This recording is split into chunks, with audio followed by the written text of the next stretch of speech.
Welcome back to Life in Pictures podcast. We are here today to talk about Psycho 3 as we continue our Psycho series. Psycho 3. This movie, Anthony Perkins takes over the directing, and he gets kind of weird with it. Yeah, I would say so. I don't really have a lot to add on this one, I think, because I don't really care for this movie. And when Travis wanted to do another rewatch, I declined because I just didn't want to. First, I think the most important thing for us to do is to thank everyone who has listened so far to our first 2 episodes. I mean, we may be even up to like 10 plays by now. I think we have 9 on episode 1 and 3 on episode 2. So, I mean, it's better than 0. I will take it. Yes, and please reach out on socials. We're going to try and be a little bit more active, maybe coming up with some different polls and things like that. If you have suggestions or requests, questions, comments, telling us we're wrong, we love it. Please, interact with us and spread the word. If you know people that like movies, send them our way. If you're not a big horror fan, that's okay, because we are almost done with this series. Thank God. And I feel like I get to pick what's next. Yeah, I just wanted to let everybody know that we're not only going to talk about Psycho movies in perpetuity.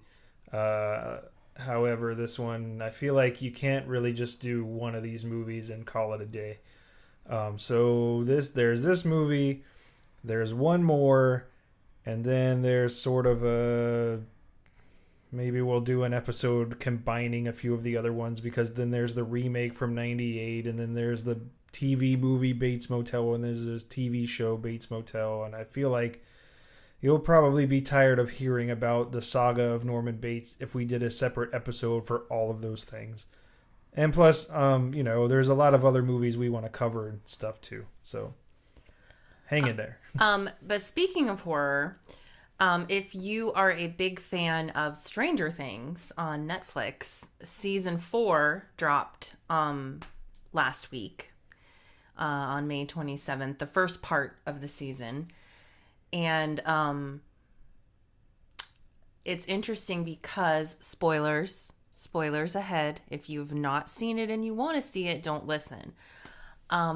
I kind of feel like this season is definitely very dark in tone and a lot gorier, scarier. And from the onset, I saw so many similarities to A Nightmare on Elm Street. Yes, and it's also interesting because Robert Englund is in this season of Stranger Things, and as you should know, he played Freddy Krueger. Mm-hmm. So I don't want to give too much away, but I just did want to say it's very good. And then I think we have to wait until July or something to get the end of it. But we have one more episode to go, which I'm going to make Travis watch with me today. But speaking of spoilers, obviously this podcast is full of them. There's one thing we would like you to know about this episode and all future episodes. There will definitely be spoilers. We are going to talk about these things assuming that you've already seen them.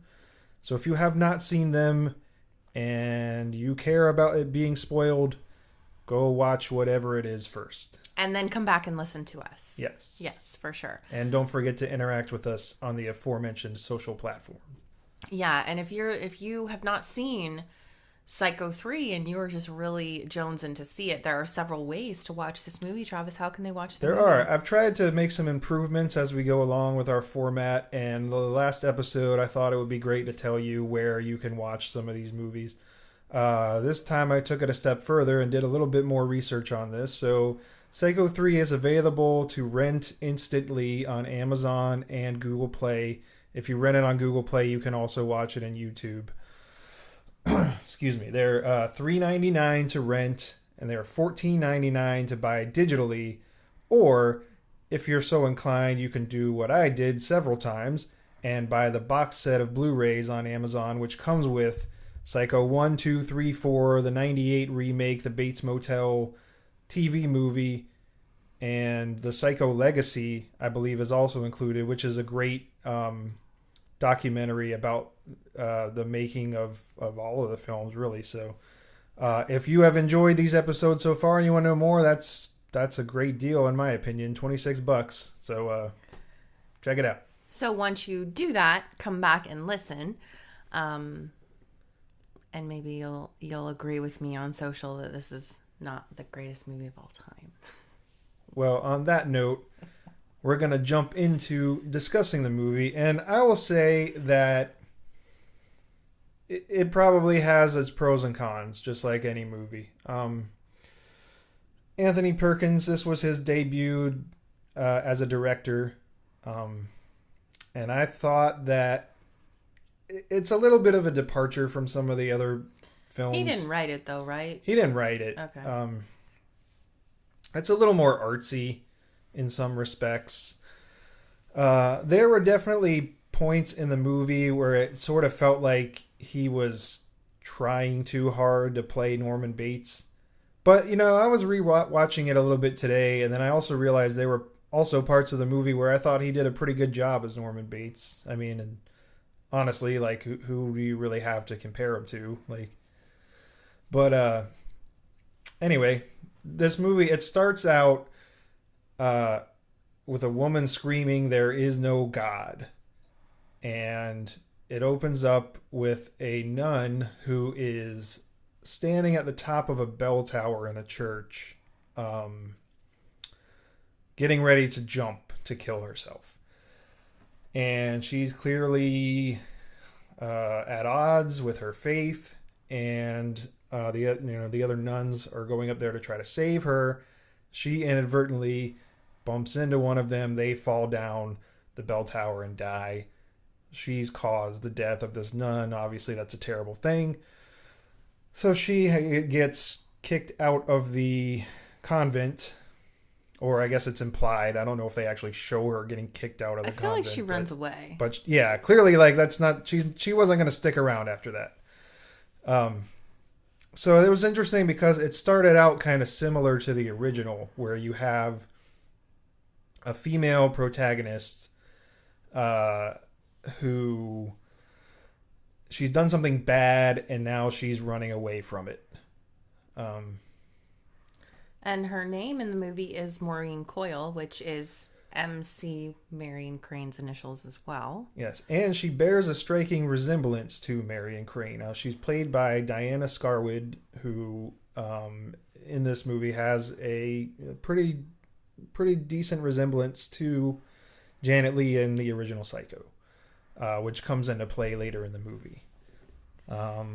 So, like we were saying, she decides she's going to leave, and she is a nun, so she doesn't really have a car or anything.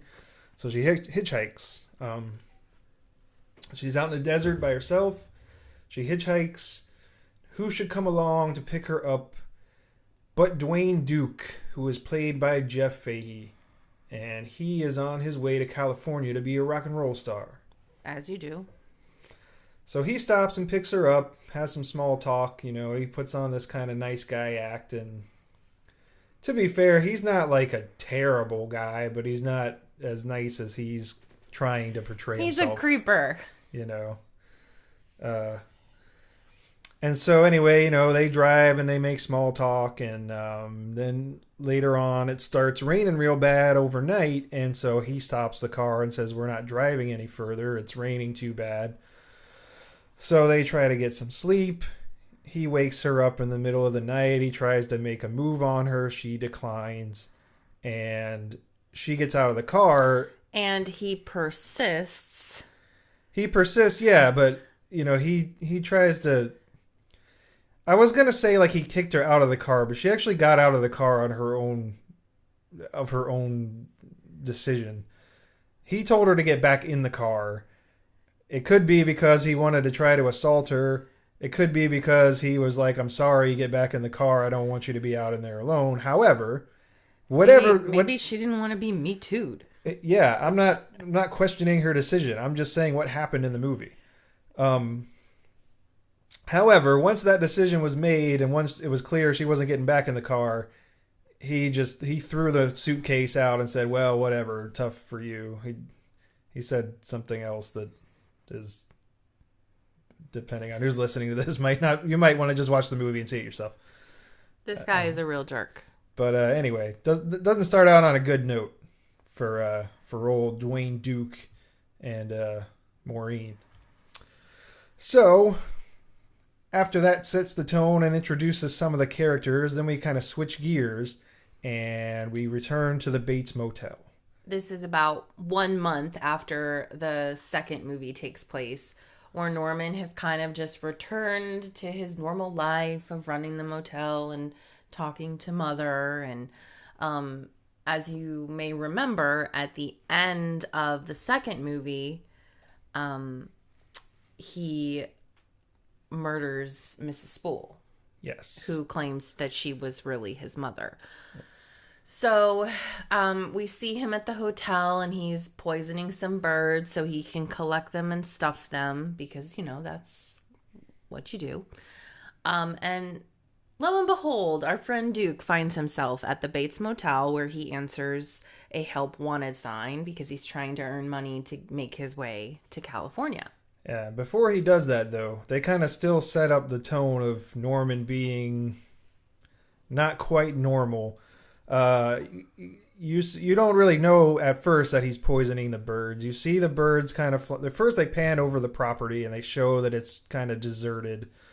And I thought this was really cool because they kind of showed how it was recent to the second film because you could see on the cellar window where there were still the trails from the finger dragging down when that kid got murdered in the basement, and you could see Mary's book that she was reading in the second one. It's on the ground, and then you see some birds flying around this bird feeder, and everything looks kind of calm and peaceful, and then all of a sudden you see these birds just drop to the ground, and then you see Norman come out and pick them up and put them in a bag, and you say, oh, okay, he's poisoned them. That's what's happening here. And then they show him stuffing them, and he's, you know, putting the sawdust in the birds and the chemicals and stuff, and then he takes the spoon and he spreads peanut butter on a cracker with it and eats that. The same spoon that he was stuffing the birds. So they really set the tone there. Anyway, just kind of setting a scene. But yeah, then eventually, you know, you see how the motel is sort of run down and how he's still continuing his efforts from the second film to restore it to its former glory, so to speak. And as part of that, he has a help wanted sign in the window of the office. And so Duke finds himself at the Bates Motel and goes to apply for this job. And Norman hires him on the spot because it's not like he's got a whole lot of applicants to contend with. So now we've got a new employee of the Bates Motel. So then we make our way to the diner where Norman used to work, Statler's Cafe, and Maureen has just arrived there. Yeah, well, actually, so I kind of messed up the chronology a little bit on these. What actually happens is you're at the... they show the diner, which is Statler's Cafe, where he worked in the second one. And then the sheriff and Ralph are having a conversation. They kind of show the article about how Mrs. Spool is missing, and they're talking about, oh, I hope nothing bad happened to her. And then there's a reporter there that kind of interjects herself and says, and wants to know about Norman Bates, and they kind of say, hey, you need to leave Norman Bates alone. He's paid his price. You know, he's a good guy. He just wants to live in peace, blah, blah, blah, blah, blah. Well, then all of a sudden Norman shows up for lunch. And that kind of sets a tone of, you know, being on edge, and the reporter goes to talk to him, and the sheriff says, I don't want any trouble. And she's like, yeah, whatever. I'm going to talk to him anyway. And so while she's... At first, Norman's kind of apprehensive. He's like, I don't want to talk to anybody. I don't want to say anything about this. And then he eventually kind of starts to answer some of her questions. When in the middle of that, we see a truck pull up in the background, and Maureen steps out carrying her luggage, and she comes into the diner, and Norman Bates notices right away that she has a resemblance to Marion Crane, and notices the MC initials on her luggage, and that sets him on edge, and he decides to try to make it out of there quickly. Well, so on his way out, we hear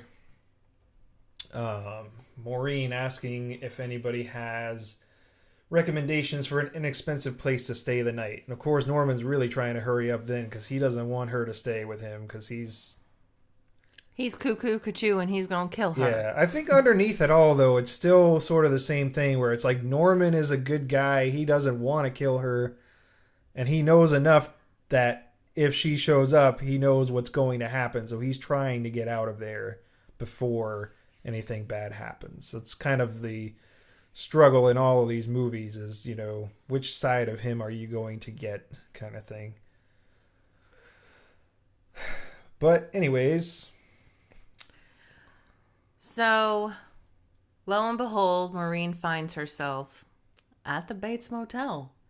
And, to top it off, she's greeted by Duke, who now works there. So, you know, she's real thrilled.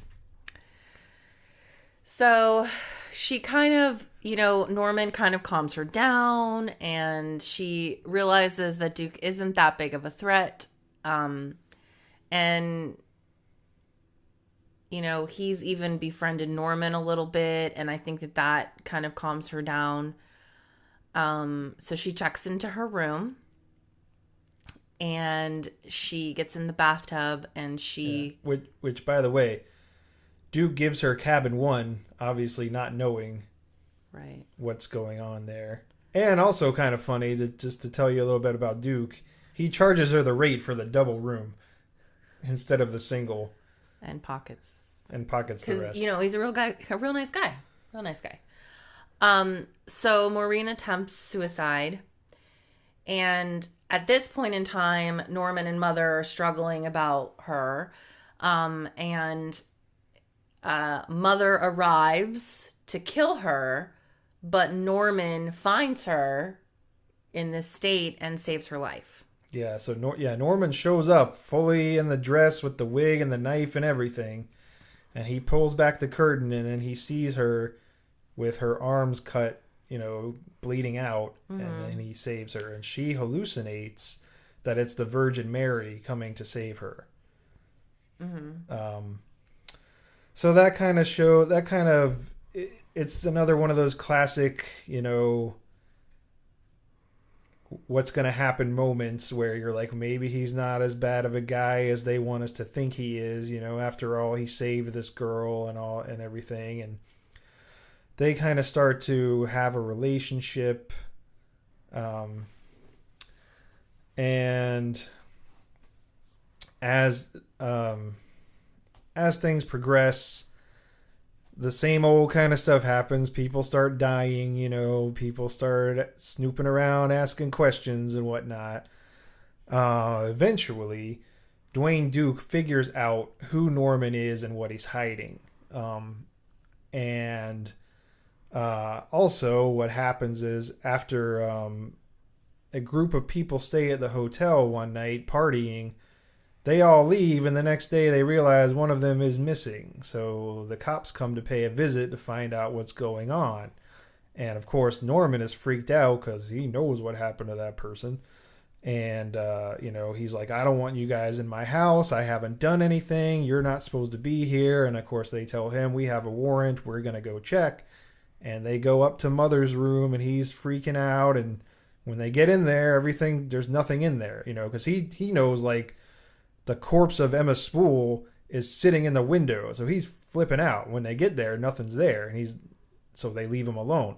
Mm-hmm. Well, what had happened was Duke had moved the corpse to one of the cabins. And then he wrote a note to Norman saying, come visit me. And so... Nice guy. once he arrives there. So basically, Norman gets there and Duke tries to extort Norman because, Norman's so rich and everything. So Norman ends up beating him up with his guitar, and he puts him in the trunk of the car and he drives his body to the swamp, but he's not dead when they get to the swamp, so they fight again. But ultimately, Duke drowns and he's rid of that problem. I feel like we should also explain something like when he beat him with the guitar, that's like a sore spot for him the whole movie. His whole thing is watch my guitar, don't touch my guitar. I'm going to be a rock and roll star. You can't touch it. You can't look at it. I know someone like that. And so Norman beats him to death with it, which is interesting. So then Maureen wants to be with Norman, and they share this moment at the top of the stairs. Yeah, she sort of realizes that, like, oh, I'm falling in love with him. He's the one for me. He's kind of the opposite, where he's the way that he's been the whole time, where he has feelings for her too, but he also knows that he can't get too close to her because he will kill her because he's crazy, and he knows that. So she goes up to the house to try to talk to him, and she says, I know you've had a bad past, but you can also be good. You saved me. Let's be together. They have this moment at the top of the stairs where he's holding her hands, and then he hears Mother's voice, and he lets go, and that sends her falling down the stairs to her death, which was also very similar to the way that Arbogast fell down the stairs in the first movie. Right. So then we have that reporter again, Tracy, and she keeps snooping around, and she kind of puts the pieces together, and she figures out Norman's secrets. Yeah. And Norman is then ordered by Mother to kill her, but instead he... Yeah, so I thought this was interesting because this was really like the first movie that we ever saw Anthony Perkins dressed up as Mother and talking in her voice. And at this scene, the Mother, orders him to kill Tracy. And it looks like he's going to do it, but then what he actually does is he stabs the corpse of Emma Spool over and over again, saying that, I can be my own person. You don't have control over me. I have the guts now, because she would always say, you don't have the guts, boy. And so obviously once that happened, Tracy knows beyond any shadow of a doubt that Norman is responsible for the recent wave of trouble. Mm-hmm. And they don't actually, this is another one of those things, they don't actually show her like calling the cops or anything, but it's implied that she has alerted the proper authorities, because the next scene is Norman being arrested and taken away. And he says, I think the sheriff says to him, like, do you know how long they're never going to let you out for this? And he says, that's fine with me, because I'll finally be free. And then they show him riding in the back of the car, and he has an interesting souvenir. Yeah, so he's got Mother's hand that he's holding onto as a souvenir, and he stares into the camera as the movie ends. It's very similar to the ending of Psycho 1. Mm-hmm. So that's it in a nutshell. Obviously, there's more to the story than that.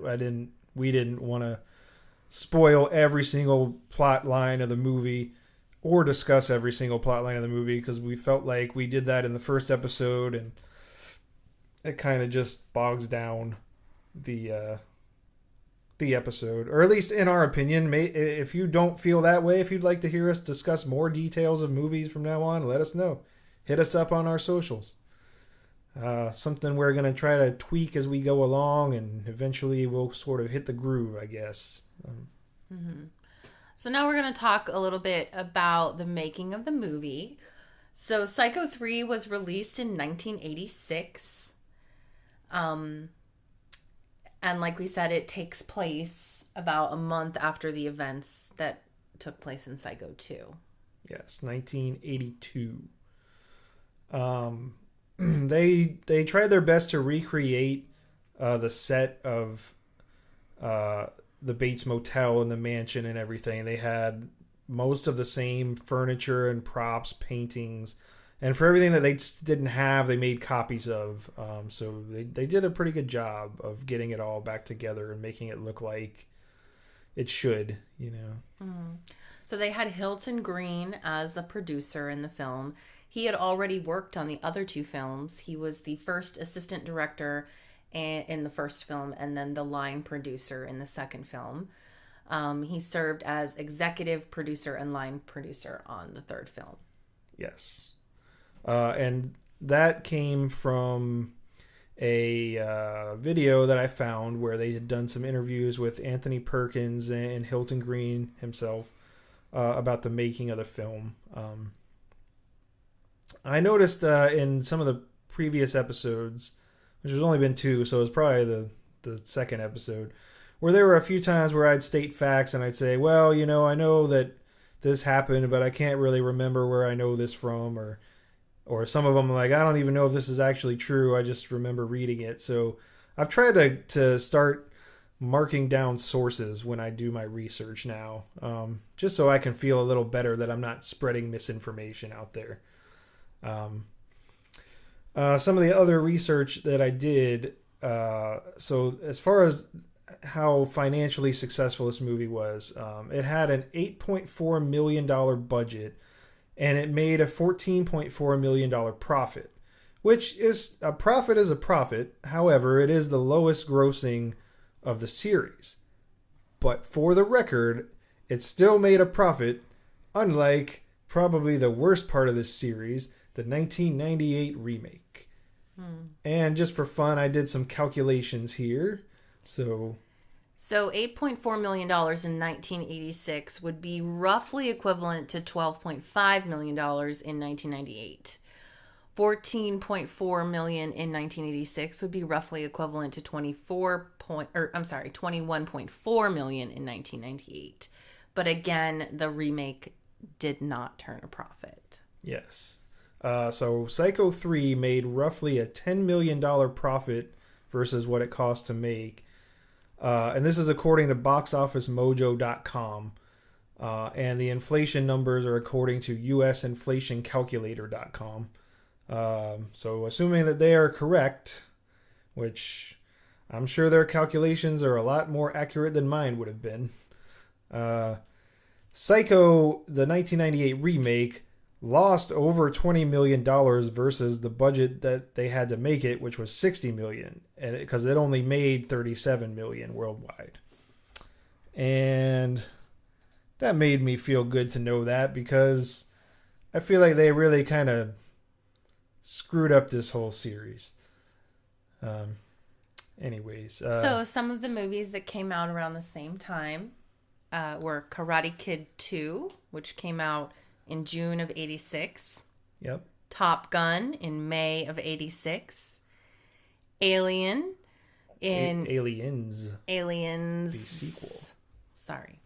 Sequels. It was a sequel time. Yes. In July of 86.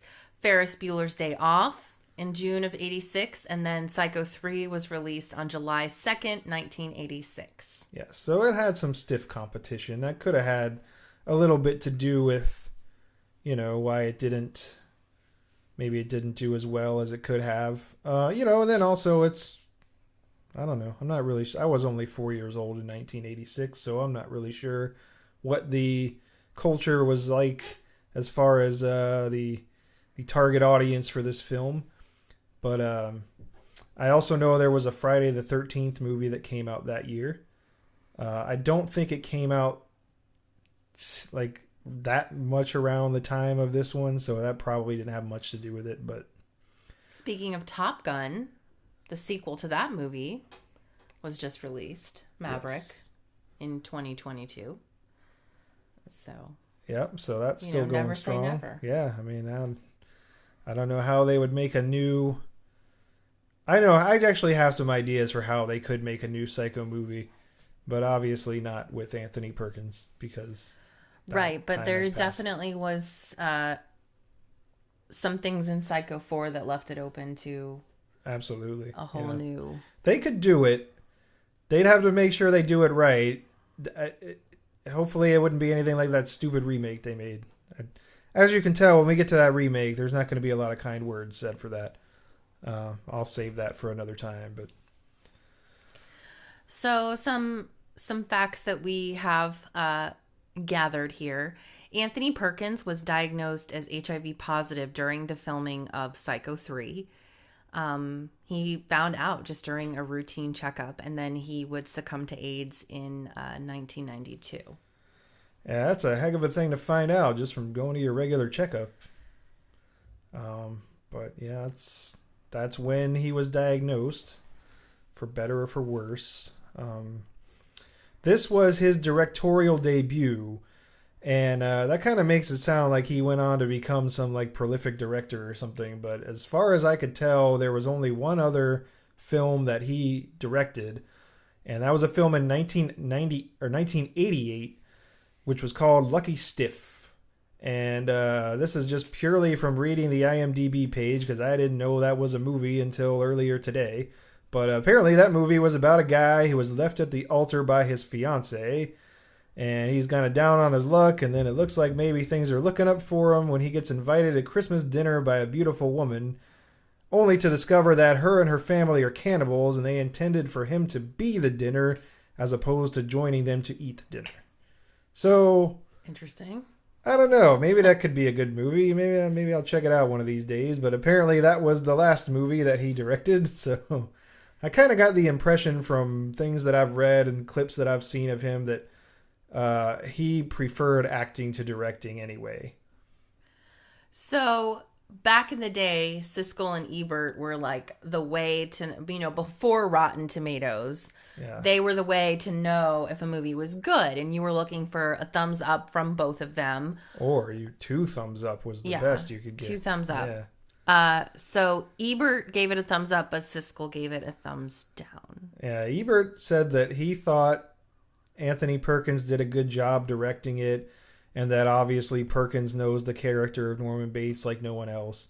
And Siskel apparently was not a fan of the violence in the movie, so those were their respective opinions overall. And I think that we're probably similar. You like all of the Psycho movies. Like, for you, Psycho can do no wrong. I don't like this movie. Yeah, I don't know if I would say it can do no wrong. I mean, there's definitely parts of it that, there's some that are better than others. But yeah, overall, I think the series is good for a variety of reasons. I thought, speaking of a variety of reasons, something that I've kind of noticed in retrospect over the years looking at these movies is that they tend to have several scenes in them that are kind of humorous. And I was never really sure if that was like intentional or if it was just a coincidence. But I saw a clip of Anthony Perkins today saying that originally audiences found humor in the original Psycho, and it was a little bit concerning to Hitchcock, but they ultimately kind of were able to toe that line, and that they tried to keep incorporating that into the sequels to where it's not like blatant slapstick comedy or anything, but like there is a little element of humor in all of the sequels, and I can definitely see it. I thought that was interesting to see him acknowledge that. And I saw him acknowledge that in an interview that he did with Bob Costas, which was actually to promote Psycho 4. But it pertains to all of these sequels, so I thought that was cool to learn that. So let's find out, Travis. What is your favorite scene of this movie? Yeah, so I guess I'm gonna just talk in this section because you don't have any input at all, no favorite scenes or criticisms apparently. I guess, okay, before you start, I guess why the whole like convent thing, and And why was she? I don't think they ever really explained like why she wanted to kill herself. I think she was just kind of struggling with her faith. Just, Okay, but that, I mean, like, that's I don't, to jump off a building. That's like a. yeah, I mean, I don't know if there was any like one specific event that they point to, but Anyway, it just felt like maybe they were just trying to keep it going, and I don't know. I just felt like it wasn't the greatest movie. it's also interesting in that scene, kind of the parallels to Vertigo. Like, But I really liked the fourth one. yeah, the fourth A one lot. is good. Yeah. So, this one for me just isn't it. So anyway, Well, I can see that. I mean, there are definitely parts. It's a very '80s movie. First of all, like you see some of these things, and it's very like, okay, at the time, like I said, Friday the 13th, Nightmare on Elm Street, the slasher films were. See, I say this like I have some kind of firsthand knowledge. Again, I was 4 years old in 1986, so from what I can gather, you were 2. I was 2 years old in 1986. Oh my god! How do you? Oh my god! I don't know how old I am. How do you? Okay, I can't. Anyway, I was very young. I was very young in 1986. Not good at math. Clearly, I was not of the age that I was going to go to a movie theater and watch A Nightmare on Elm Street or Friday the 13th. That's the point I'm trying to get across here. Which is also the point I'm trying to get across about that inflation calculator. Trust me, you don't want my projections. That is definitely more accurate than anything I would have come up with. Holy moly, that is man. beyond the point. But, it's a very 80s movie. It's a very kind of like some of those things you can tell are kind of catering to that. This is what's popular right now. And like there's like the, like there's a few little parts of nudity and stuff in the film that maybe they don't necessarily need to be in there to like, I mean, you wouldn't have seen that obviously in the 60s.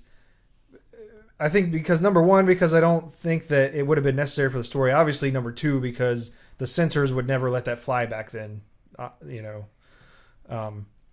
that, some of those things some of the criticisms I've seen are valid criticisms. But I think once you kind of get down to the core of the story and the continuation of these characters and everything, it's not as bad as you might interpret it to be the first time you watch it. I think you might need to see it a few times in context with the other ones to fully appreciate it. That being said, some of the things that I liked about this movie, I liked in the beginning, kind of like I was saying when they were showing, when you see the motel again for the first time and you see it kind of deserted and you just sort of see Norman is still out there living by himself, still doing his thing. He's got a corpse in his bedroom and he's operating a motel and nobody's none the wiser, and there's something about that that's just, fascinating to me and probably not just me, but to think that that kind of thing, how much of that actually happens in real life? I mean, probably not to that extent where someone has a corpse in their room, hopefully, but just, so many things in life seem normal on the surface and there could be like a totally different thing happening behind the scenes that you have no idea about. And it's cool to get that kind of glimpse behind the curtain, so to speak. Mm-hmm. And I liked the intertwining of the stories, like where, there was a callback to Maureen reminding him of Marion and her death being similar to Arbogast. And like I said before, seeing him dressed as Mother and talking in her voice for the first time and really the only time. I don't think that he ever did that again. And I don't think he did that in the fourth movie. And there's still some of those moments like I was talking about last time where he kind of, there's kind of a wink at the audience, like when Tracy's questioning him in the diner and she says something about, he's kind of looking off to the side and she says, well, what, Emma Spool disappeared or something. And then all of a sudden he gets this panicked look on his face, because he knows what happened to her, but she doesn't, and you're kind of in on the secret. And that's another example of one of those little bits of humor that he was talking about, I think, which was pretty cool. there's another scene in this movie that we didn't really talk about, but the person that got murdered that had the cops that was missing the next day when the group of people had left and sent the cops to go check on her. Norman murdered her, obviously, and put her in the ice machine. And then there's a scene where the sheriff comes out. It might have been when they were investigating and didn't find anything, and he's eating the ice out of the machine. And you see some of the blood in the ice, and you see the girl, and he's so close to grabbing the ice cubes with the blood on it, and it's so like it's such a tense moment of like, is he gonna realize what's happening here? And of course he doesn't. And an interesting behind the scenes information about that is that they actually put that actress Kat Shea, they put her in the ice it was real ice in there. Like, and so she's like turning blue in the movie. It's not makeup. Like, she's actually turning blue because she's in a tub of ice for like, however long they had to keep shooting this scene. So that was interesting. And another callback where Duke gives Maureen cabin 1, and obviously when Norman finds out, he's like, "Why would you do that? What's going on here?" And I thought it was really cool that Anthony Perkins directed it, because I just think it was nice to get his perspective on how the story should be told. And, obviously this character was such a big part of his career that it was cool that he had some say over it this time. I mean, I know he didn't write it, but he obviously had a lot of power to make choices on how that story was told. And I feel like that's probably something that a lot of people would be curious to know. Like, if he was going to make one of these movies, how would he make it? And now we know. So that was kind of neat. And I guess that's really pretty much everything that we had to say about that, as Forrest Gump would say. So next episode, we're going to talk about Psycho 4, the beginning, which is actually the end. Yeah. I really like that one, so I'll have a lot more to say about it. Please find us on social media on Facebook and YouTube. We are Life in Pictures Podcast. Follow us on Twitter and Instagram at Life in Pics Pod. Like and subscribe. We're on all the major platforms. If you could rate and review us on Apple, that would really get us out to more people. And tell us, please reach out to us and let us know, like, what movies do you want us to cover? Are you tired of hearing about Psycho also? What should we talk about next? What genres are you really looking forward to hearing about? If you have a different take on Psycho 3, if it's the greatest movie of all time and I got it wrong, just let us know. And like I said, we got one more to talk about. So the end is near. Yeah. But you gotta do all of these movies to really do it justice. You can't really just take one movie out of a set and just. I don't want to do that. I don't know. But yeah, that's Psycho 3. 3 down, 1 to go, and then 1 remake and some TV type stuff that probably will be a composite or something like that. Yeah, and we might take a break before. The main story will be done after the next episode. So. There's some other things ideas we have brewing. Maybe we'll circle back to the remake. Mm-hmm. Okay, well, have a wonderful week. And keep your life in pictures. Yeah, we need some kind of sign off. If you have a suggestion for a sign off, tweet it at us. All right, well, that's it, I guess. Goodbye.